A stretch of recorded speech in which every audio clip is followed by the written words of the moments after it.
नमस्कार जय जगन्नाथ सांग मैंने तो स्वागत कर गोटे लॉन्ग ब्लॉग तो जेहेतु आपण मानक आज सेयार कर मो माँ सुदशा व्रत किपरि पूर्व दिन केमती कौन प्रस्तुति करी से आपण मानक सेयार कर भल पाइबा स्नेह श्रद्धा सपोर्ट मत एमती रही था एमती दरकार तो मु तो भल अच्छी आपण मान आशीर्वाद रु आशा करछि आपण माने भी प्रभु जगन्नाथ आशीर्वाद रु बहुत भले थे तो पूर्व दिन मु जो प्रस्तुति करछि सेतिरे घर द्वार मु पोछि देइछि तो से जो लिक आपण माने देखिले घर पोछला मु सेतिरे फिनाइल पकेइतली और किछि लूण पकेइकी भल भाबे घर को पोछितली कारण फिनाइल सॉरी लूण पकेइकी पोछिबा द्वारा आमर घरे जेतक भी नकारात्मक शक्तिर प्रभाव पड़ी न थाए नकारात्मक शक्ति दूरे जाए तो एठी भल भाव मु घर को पोछि देइथिली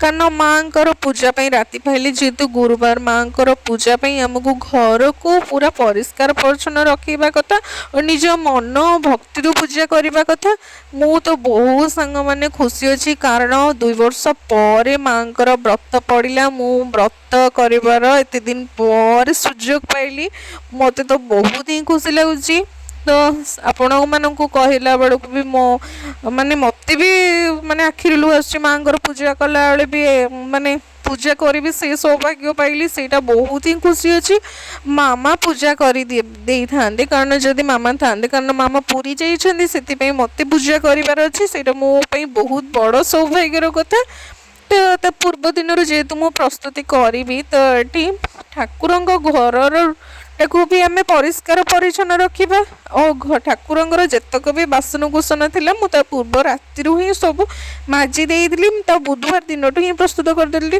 तो माँ जो बसवे जो ठाकुर घर से रोडटा को भी भल भाव गोटे कपड़े ओदा कपड़े आम पोछीदेटा भल तापरे सांग माने बुधवार दिन ही सब प्रकार भोग सामग्री माँ पाखे जहाँ भी भोग सामग्री ठू आरंभ कर माँ पूजा जहाँ भी सामग्री लगे सेटा मु बुधवार दिन ही आनी देइतिली तो ये माँ फूल नहीं आसती माँ पद्म फूल जेहेतु प्रिय तो पूर्व दिन आंब पत्र आम सब अजुग्म संख्यार कलश स्थापन करवा तो 5 7 ये टाइप तो ये फूल नहीं जाइली तापर सब प्रकार फल बाबू नहीं आसी सबुर नहीं जाइली तो जमी पिठा प्रस्तुति छेना नड़िया सब प्रकार नहीं आसते माँ को बसैयापाई आस्थान बसैयापाई से ठाकुर को पिंधापी वस्त्र नहीं आसती माँ जो सिंहासन बसवे भी आसन नहीं आसती माँ मथा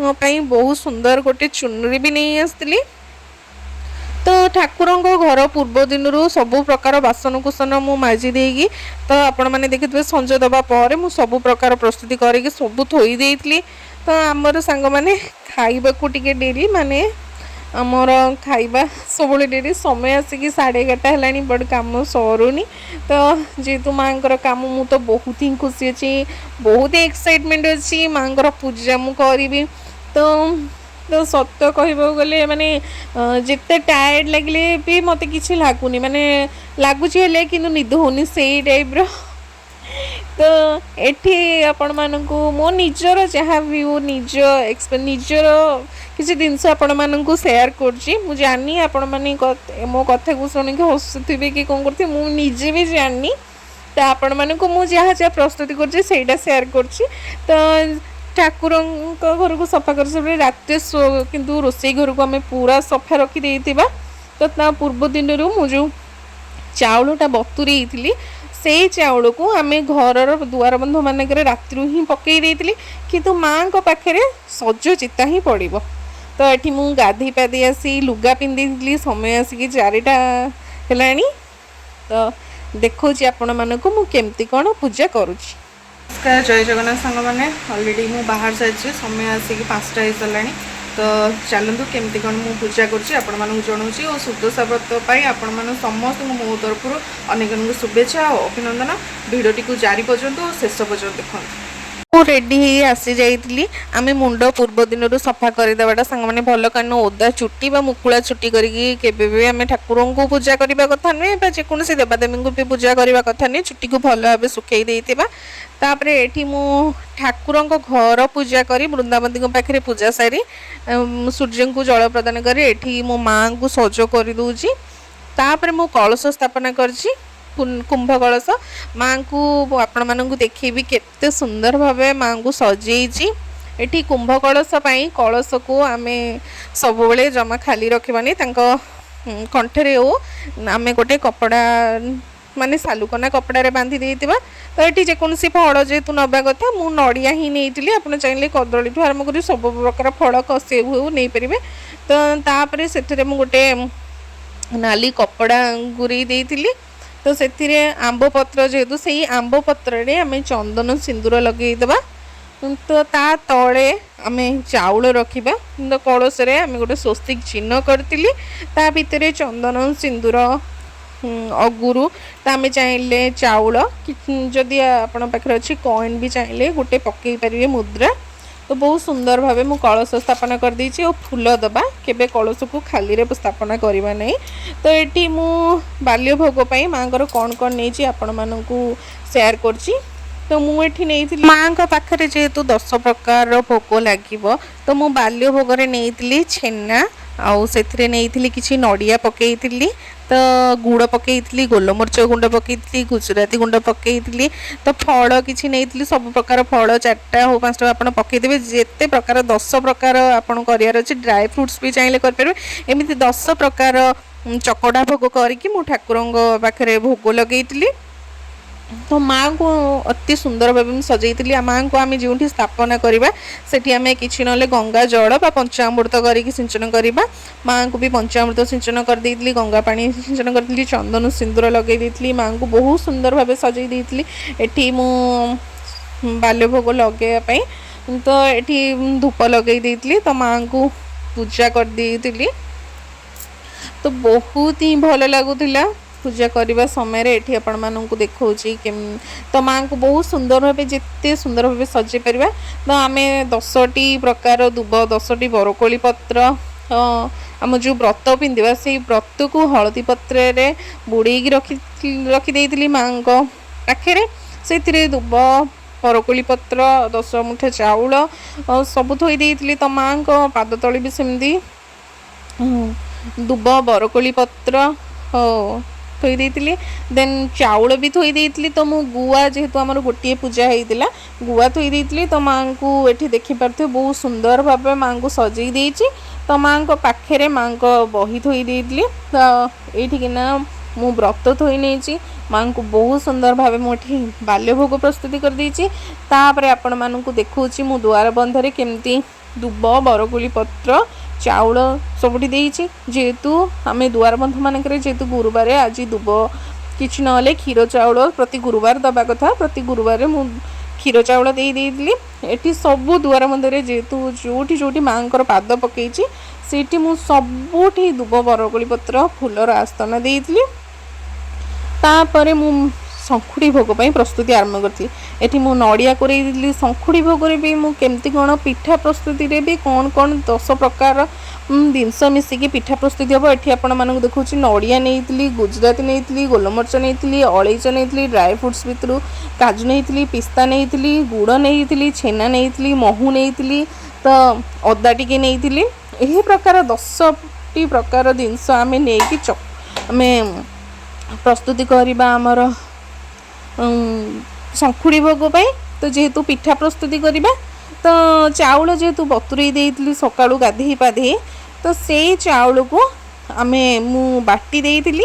ବହଳିଆ ଭାବେ ବାଟିଥିଲି, କାରଣ ସାଙ୍ଗମାନେ ମୁଁ ପ୍ରଥମ କରି ପିଠା ପ୍ରସ୍ତୁତି କରୁଛି, ମୋତେ ବହୁତ ହିଁ ନର୍ଭସ୍ ଲାଗୁଛି। ତ ସେଠି ଖୁଡ଼ିଙ୍କୁ ଡାକିଥିଲି। ଖୁଡ଼ି ବି ମୋତେ ସହଯୋଗ କରିଥିଲେ, କାରଣ ମୁଁ ଟିକେ ଡରି ଯାଇଥିଲି, କାରଣ ପିଠାର ମୋତେ ଜଣା ନାହିଁ, ଯେହେତୁ ପ୍ରଥମ କରି କରିଛି। ତ ଏଠି ମୁଁ ଇଟିଲି ଛାଞ୍ଚ ବସାଇଥିଲି। ସେଇଟା ବି ପାଣି ଗରମ ହେଇଯାଇଥିଲା। ପାଣି ଅଲରେଡ଼ି ଗରମ ରଖିଦେଇଥିଲି। ପାଣି ବି ଏପଟେ ଗରମ କରିଥିବେ, ଆପଣ ସେପଟେ ପ୍ରସ୍ତୁତି କରିଥିବେ। ଏଠି ଚାଉଳକୁ ବହଳିଆ ଭାବେ ମୁଁ ବାଟି ଦେଇଥିଲି।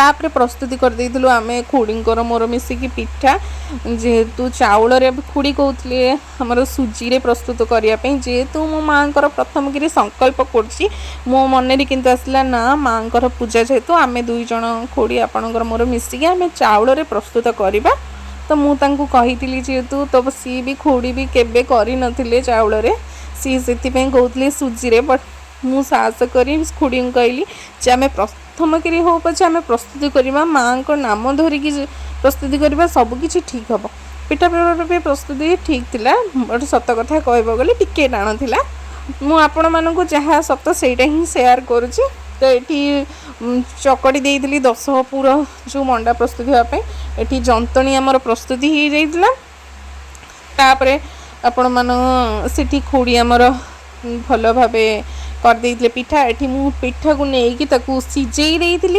सिझे माने इडली छांचरे सिझेबाटा इडली छांचरे सिझे से छांच उपर गोटे कदली पत्र देकी भल भाव 15 मिनट रखी 10 मिनट भल भाव सिझी जाइला ये माँ पाखे मुझे संकुड़ी भोग लगेवाई माँ पाखे पिठा थोई धूप और नैवेद्य देकी आम पूजा करवा तार पिठा थोई सारा पिठा प्रस्तुत करके थोई सारा माँ पाखे तारी भितर आम माँ बही पढ़ी सेठी माँ 10टी नाम धरी मु माँ पाखे मो व्रतर धारण करी 10टी नाम माँ नाम ये गंठी पकई तो ये जो हाथ लगे जानी जो फूल रे जो प्रस्तुति होते दुब बरकोली पत्र कदली पत्र सेटा मु प्रस्तुति करी एठी जो बुड़े रखी हलदी पानी रे आमर व्रतटा से व्रतरे मो माँ 10टी नाम धरी माँ को नाम जप करी मु प्रथम कि माँ व्रतटा को माने पिंधिली तो माँ को जिते पिंधुली मुझे आपण मानक निज फिलिंग सेयार कर मत पूरा जो गुजबम्स जो कहती बहुत देह तो पूरा माने माने एते खुशी लगिला माँ से माँ पाखे मो आखिरू भी लुह आसी जाऊला माँ पाखे तो तापर मु बही पढ़ी ये माँ ये खुड़ींकर मोर व्रतरे 10टी गंठी पकई देती से व्रत को मु पिंधि देती तापर माँ पाखे भोग लगी कर सारापर आम बहीटा को संपूर्ण भाव में माँ पढ़ा बा मुझे जो भाव में पूजा कर भाव में आपण मानक सेयार कर सांग मैंने समस्त घरे पूजा विधि किसी समस्त घरे अलग थाए मु जो भाव में जेहेतु प्रथम कि तो जहाँ जी जानी माने मामा भी जहाँ कही तापर से सब जिनस जहाँ जाणी निज मन भितर भी ठाकुर को निजर भक्ति आश्वासन मुझे माँ को पूजा करी मत बहुत ही खुशी लगी ये मु माँ को संकुड़ी भोग लगे तापर कलश भोग भी आम जो कुंभ कलश बसई से कलश पाखे भी आम पिठा को भोग लगेबा माँ पाखे वृंदावती पाखे भी भोग लगेबा ये माँ पाखे भी भोग लगे ईशान भी भोग लगे तापर ये धूप ये आपण मन देखा मु व्रत पिंधि देछि बहुत ही खुशी अच्छी माँ व्रत पिंधिला निज मन निज भितर एते भक्ति और समर्पण भाव आम करदेवाटा बहुत भल मत तो बहुत ही खुशी लगी तो ये मु प्रस्तुत करी जो कदली पत्र रे जो फूल देकी मत तो जना नहीं जहाँ शिखी से आपण मानक सेयार करपर ये भोग प्रस्तुति कर देती माँ पाखे जो भोग लगे से भोग को आम से भोग को आम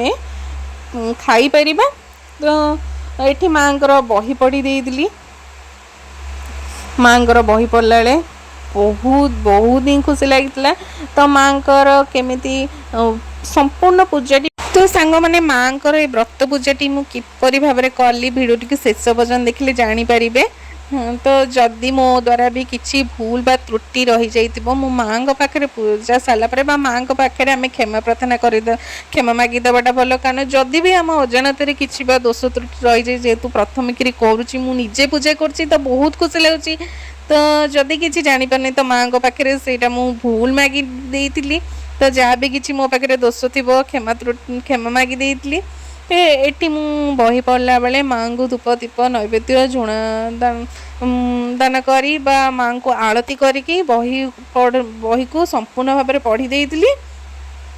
ତ ଭିଡ଼ିଓଟିକୁ ଶେଷ ପର୍ଯ୍ୟନ୍ତ ଦେଖନ୍ତୁ କେମିତି କ'ଣ ପାଳନ କରୁଛି।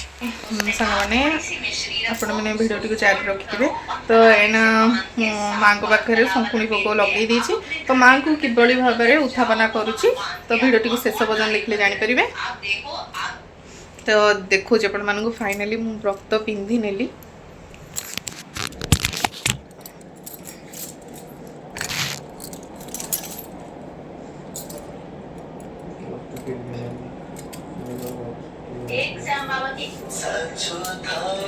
तापरे एटी बाबू मो पे आनते पइड पानी पी देती। सब प्रकार फल मिसईकी मुझे जूस करके पी देती। तो माँ उत्था टिके रेस्ट नहीं जाइए। देन माँ उत्थापना करी केमती कौन कहूँ समय आसिक 4:30 सांग मैंने हो गला। तो आम माँ को केमती उत्थापना करवा आपण मानक देखा।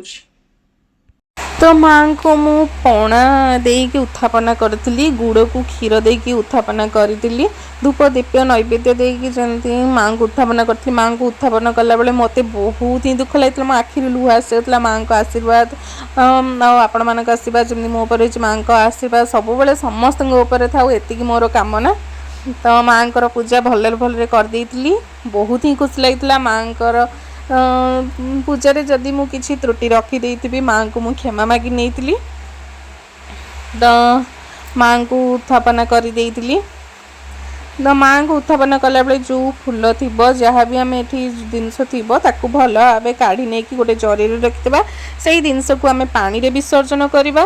सांग मैंने जो कुंभ कलश को आम प्रथम कलश को विसर्जन कर देथिबा। कलश को जो विसर्जन करथिबा से पानी को सांग मैंने जो आंब पत्र रे घर प्रति कोणरे आम सिंचन करवा। से पानी को आम ढाली न देकी प्रथमे से पानी को आम घर प्रति कोणरे सिंचन करदेवाटा भल। ये आपण मानक देखा जमी। तो आंब पत्र घर प्रति कोणरे मु पानी को सिंचन कर देती। तो सांग मैंने आज ब्लॉगटी ये शेष कर माँ पूजाटी मुझे भलरे भलरे कर पारि। तो भिडियोटी को शेष पर्यंत देखु। तो आज लॉन्ग ब्लॉगटी सांग मैंने ये शेष कर पुणी थे देखा गोटे नेक्स्ट